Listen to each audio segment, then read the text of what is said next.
Bill ingeni in kaka jakom mar youth iwacho maber ni wach mar nominations ni achiel kuom gik mudhi ikete maino to rowere to rini mondo ang'o ma mondi iwach ne gi seche ma koro ichopo gi jo ODM at 20 nikech kichopo kanyo to nitie gima rowere bende rito ni mondo ichiw ne gi kiwacho ni ma endi rowere mowacho ni gidwaro kama to giwacho ni gidwaro achiel ariyo adek.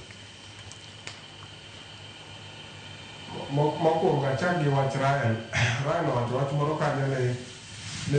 ka jomoko dhi marach e party to wabiro wenegi. Adwa manira an akwayo ni wariwre kaka joma tin ma ka nitie ng'ama dwa dhi marach e party ka en migole to party wan wadhigo mana mbele mondo wa live to the ideals mane Raila Amolo Odinga nigo mondo kik wa give up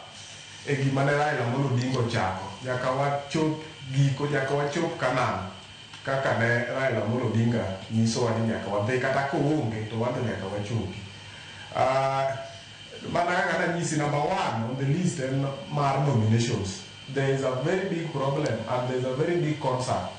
gi weche mag nominations mag ODM ma winjo ka vijana wacho mang'eny e ground kuondegi. So mana en gima wadhi kete mesa nikech ka wakelo unpopular candidates no miyo tiko to samoro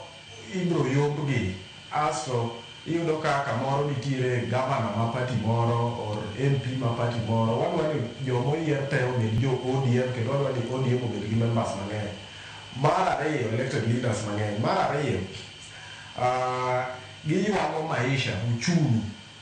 uchumi ni malo vijana hinyore bech gik moko tek and vijana bende onge tich. So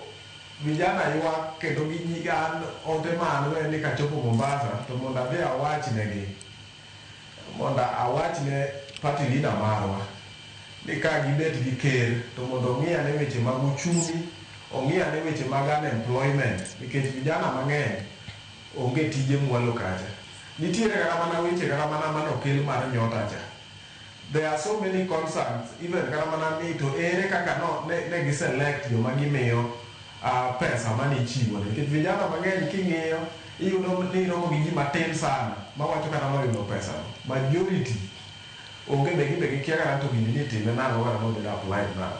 So nitiere a lot ma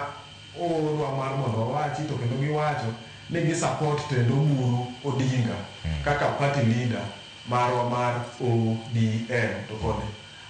Gladys Wanga kaka jakom mar ODM mage ote madongo ma wuogo from Nyakach. Kar nomination kanya winjo kisiko ahinya